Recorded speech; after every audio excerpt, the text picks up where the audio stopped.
Hello dear students or friends, welcome back to Rahul English Study. Now we discuss major literary movements. Renaissance.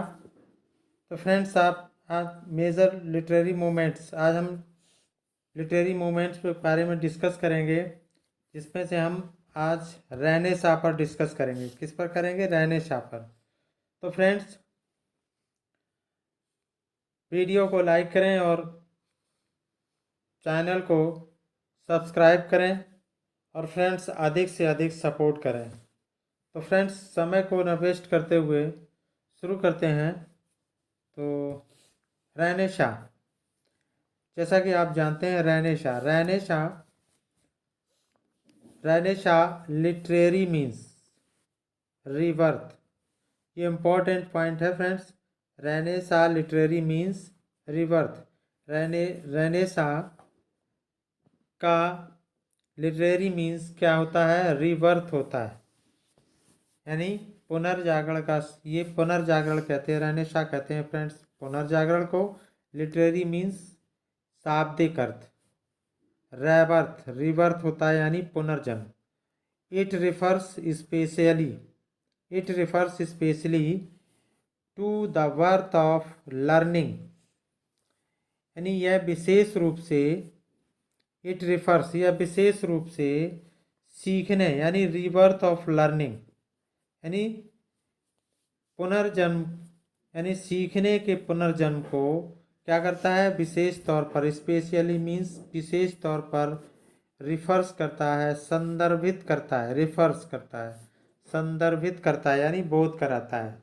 यानी पुनर्जन्म, यानी सीखने के पुनर्जन्म को संदर्भित करता है, यानी कि बोध कराता है, जानकारी प्रदान करता है। या हम ये कहते दैट, जो कि that begin in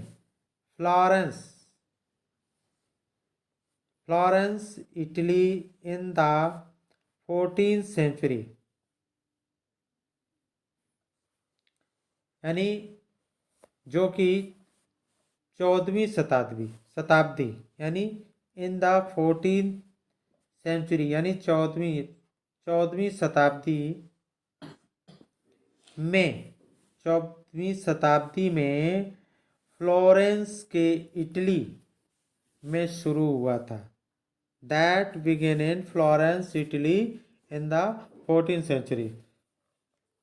next friends है स्प्रेड मीन्स होता है फैलना।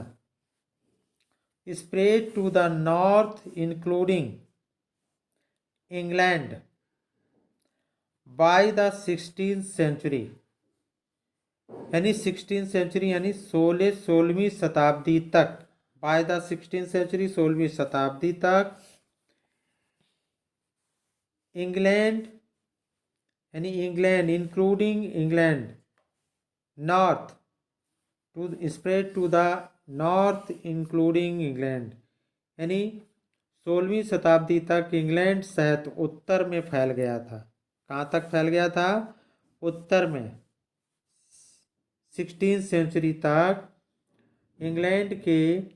इंग्लैंड सहित उत्तर में फैल गया था, यानी इंग्लैंड के उत्तर तक फैल गया था। क्या? रेनेसां।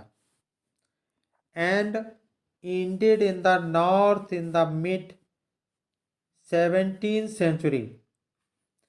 तो 17th सेंचुरी मतलब मिड से, यानी इन 17th सेंचुरी, यानी 17th सेंचुरी के मध्य में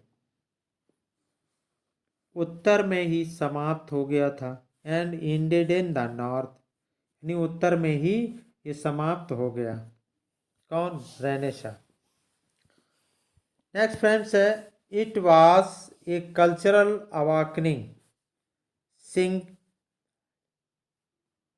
signalling the beginning of modern times. कहने का इट वॉज अ कल्चरल, यानी यह सांस्कृतिक।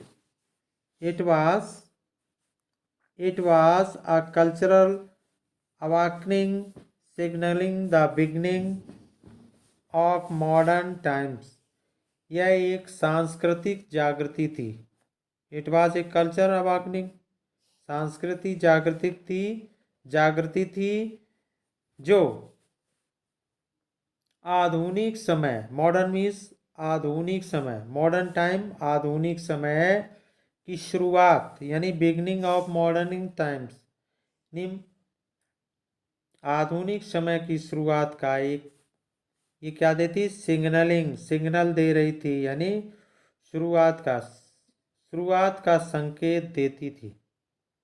कौन? रेनेसां, जो कि जिसने शुरुआत का सिग्नल दिया था। नेक्स्ट है this new thinking became manifest in art, और यह नई सोच, दिस न्यू थिंकिंग, और यह नई सोच बिकेम मैनिफेस्ट, कैसी हो गई थी? नई सोच किस, यानी यह नई सोच की प्रकट हो गई थी, यह नई सोच प्रकट हो गई थी। मैनिफेस्ट इन आर्ट, किसमें? कला, आर्किटेक्चर, यानी कला, आर्किटेक्चर यानी वास्तुकला, पॉलिटिक्स राजनीति, साइंस विज्ञान एंड लिटरेचर, और साहित्य में प्रकट हुई। The very first traces of renaissance appear in Italy, और यह पुनर्जागरण यानी रेनेसां के पहले निशान, जो पहले ट्रेसेस मीन्स निशान, यानी फर्स्ट ट्रेसेस, इसके जो पहले, बहुत ही पहले ट्रेसेस, यानी ट्रेसेस मीन्स निशान, रेनेसां अपीयर्स इन इटली में प्रकट हुए as early as late 13th century, 13वीं शताब्दी के अंत में इटली में दिखाई देते हैं। ये पॉइंट फ्रेंड्स इम्पोर्टेंट है बहुत ही, इसको ये इम्पोर्टेंट अंडरलाइन जितना पॉइंट है ये, इसको विशेष कर ध्यान रखें, ये इम्पोर्टेंट है जितना अंडरलाइन है ब्लैक में। तो फ्रेंड्स 13वीं शताब्दी के अंत में इटली में दिखाई देते हैं।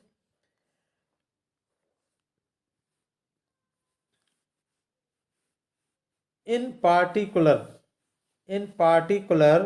with the writings of Dante and paintings of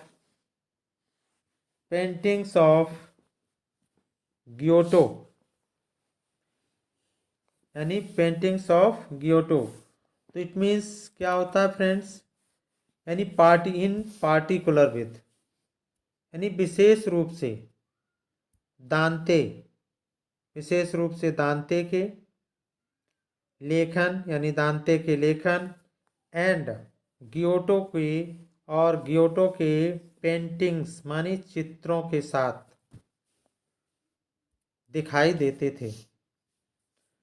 next friend discuss करते हैं Renaissance period in Europe civilisation immediately following the middle ages and conventionally held to have been characterized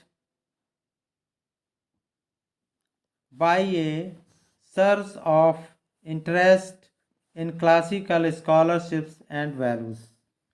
मध्य युग के तुरंत बाद यूरोपीय सभ्यता में पुनर्जागरण काल, यानी renaissance period and renaissance period यानी पुनर्जागरण काल, और पारंपरिक रूप से शास्त्रीय छात्रवृत्ति यानी क्लासिकल स्कॉलरशिप एंड वैल्यूज, और मूल्यों में रुचि की वृद्धि, मूल्यों में रुचि की, इंटरेस्ट ऑफ सर्च, रुचि की वृद्धि के रूप में माना जाता है। The renaissance also witnessed the discovery, पुनर्जागरण के, यानी रेनेसां यानी पुनर्जागरण के, also witnessed the discovery and exploration of new continents, महाद्वीपों की खोज, महाद्वीपों की खोज और अन्वेषण, अन्वेषण भी कहते हैं, एक्सप्लोरेशन को अन्वेषण कहते हैं। एक्सप्लोरेशन मीन्स अन्वेषण। न्यू यानी महाद्वीपों की नई खोज। The substitutions of the Copernicus, Copernican यानी खगोल विज्ञान, Copernican for the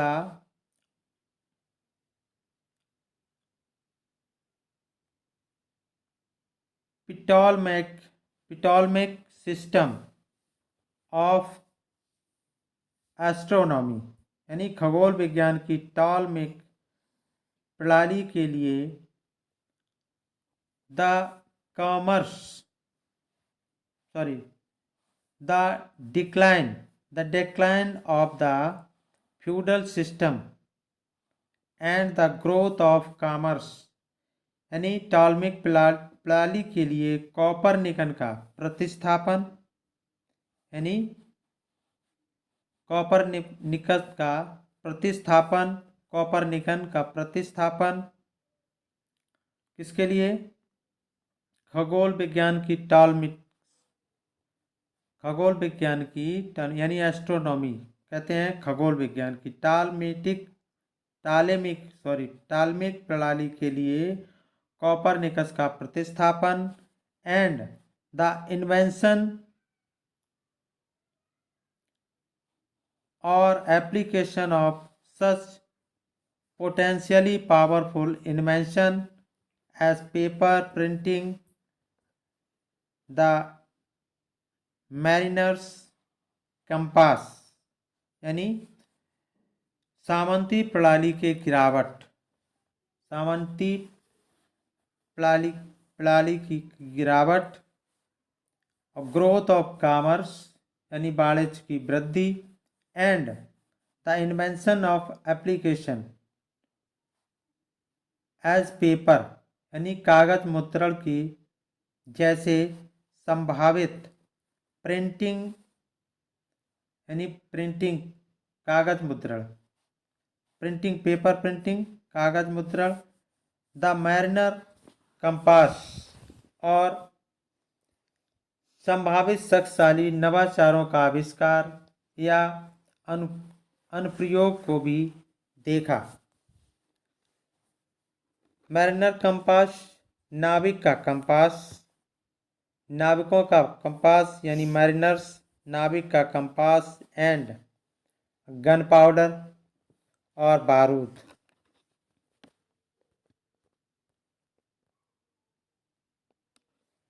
two the scholars and thinkers of the day, उस समय के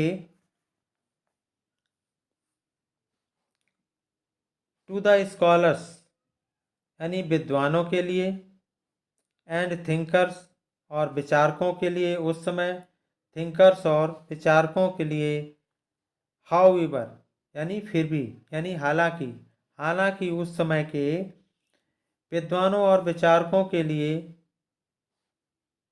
इट वाज प्राइमरली यानी मुख्य रूप से ए time of revival of classical learning and wisdom after a long period of cultural decline and stagnation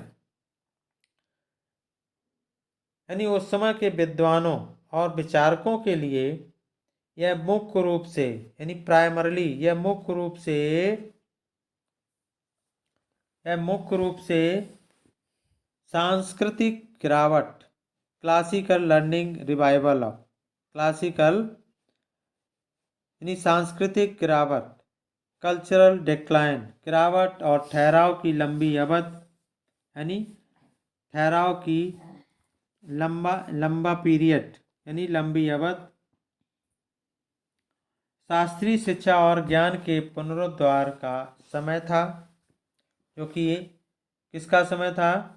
शास्त्रीय शिक्षा और ज्ञान के पुनरुद्धार का समय था। Next,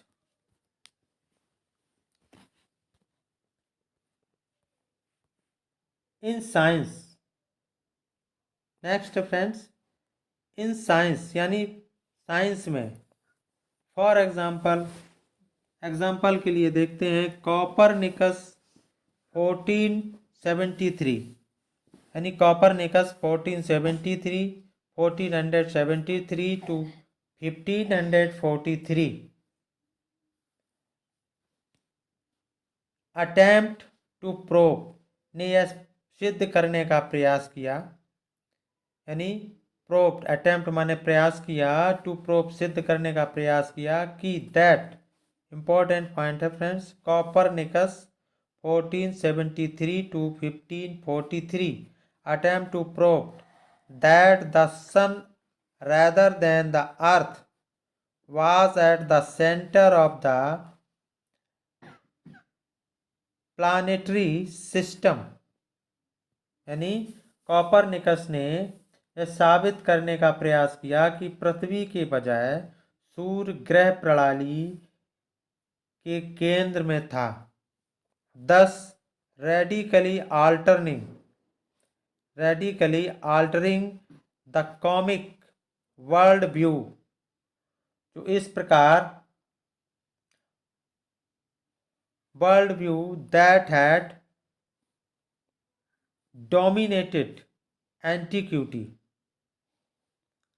and the Middle Ages, जो कि इस प्रकार पुरातनता यानी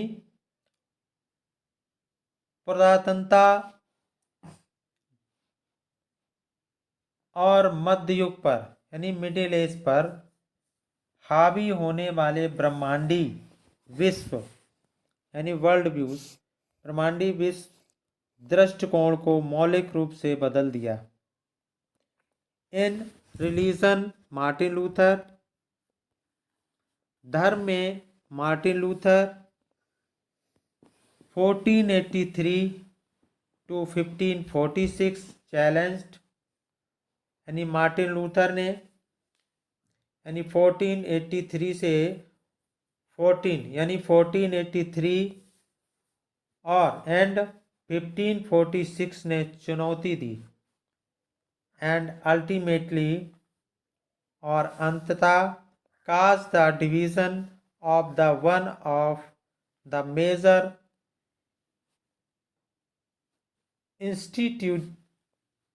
इंस्टीट्यूशंस, और अंततः उन प्रमुख संस्थानों में that had united Europe throughout the middle age, the Catholic church, और अंततः उन प्रमुख संस्थानों में से एक के विभाजन का कारण बना, जिसने पूरे मध्य यूरोप को कैथोलिक चर्च में एकत्र कर दिया, यानी जिसने पूरे मध्य युग को यानी मिडिल एज को यानी थ्रू आउट मिडिल एज को एकजुट कर दिया, कलेक्ट कर दिया, एकत्रित कर दिया। कहाँ? कैथोलिक चर्च में एकत्रित कर दिया। इनफैक्ट वास्तव में रेनेसां थिंकर्स जो थे, पुनर्जागरण के विचारक, ऑफन थॉट ऑफ देमसेल्फ, यानी अक्सर खुद को एज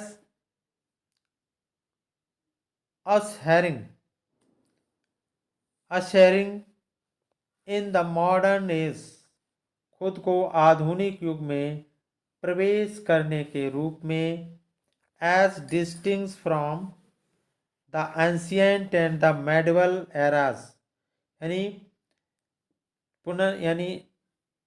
जो रेनेसां थिंकर्स थे वो अपने आप को खुद को आधुनिक युग में यानी मॉडर्न एजेस में प्रवेश करने के यानी प्रवेश करने से करने वाले के रूप में प्राचीन और मध्य युगीन युग से अलग मानते थे, यानी एंशियंट और मेडिवल एरा से अपने आप को अलग समझते थे, अलग मानते थे।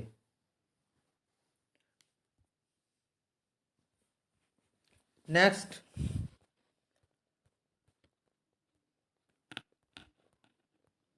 पॉइंट नोट करें friends.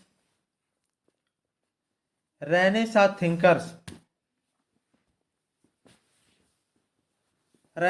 thinkers often tried to associate themselves with classical antiquity। पुनर्जागरण के विचारकों ने अक्सर खुद को शास्त्रीय पुरातन से जोड़ने, यानी शास्त्रीय एंटीक्विटी यानी क्लासिकल एंटीक्विटी से जोड़ने, यानी स्वयं को, अपने आप को एंटीक्विटी, क्लासिकल एंटीक्विटी से जोड़ने यानी ऐड करने, and the dissociate themselves from the middle ages, और मध्य युग से खुद को अलग करने की कोशिश की। important beliefs of their recent past, such as belief in great chain of being, were vital। यानी मध्य युग से खुद को अलग करने की कोशिश की और हाल के अतीत की, यानी important beliefs of recent past, यानी हाल के अतीत की, सच में यानी वास्तव में, एज ए बिलीफ इन, यानी एक महत्वपूर्ण मान्यताएं जो थी, believes in the great chain of beliefs, जैसे कि ग्रेट चेन ऑफ बीइंग में विश्वास करते थे और उनको महत्वपूर्ण मानते थे। अर्थात जैसे कि ग्रेट चैन ऑफ बीइंग में विश्वास महत्वपूर्ण थे, यानी ग्रेट चैन ऑफ बीइंग में उनके विश्वास महत्वपूर्ण थे और उन्हीं में विश्वास करते थे। तो ये फ्रेंड्स, ये रेनेसां को हमने डिस्कस किया। तो फ्रेंड्स, यदि आपको वीडियो अच्छी लगी हो तो वीडियो को लाइक करें और चैनल को सब्सक्राइब करें और अधिक से अधिक फ्रेंड्स सपोर्ट करें। Thanks for watching the video. फिर मिलेंगे नेक्स्ट वीडियो में, तब तक के लिए नमस्कार, जय हिंद।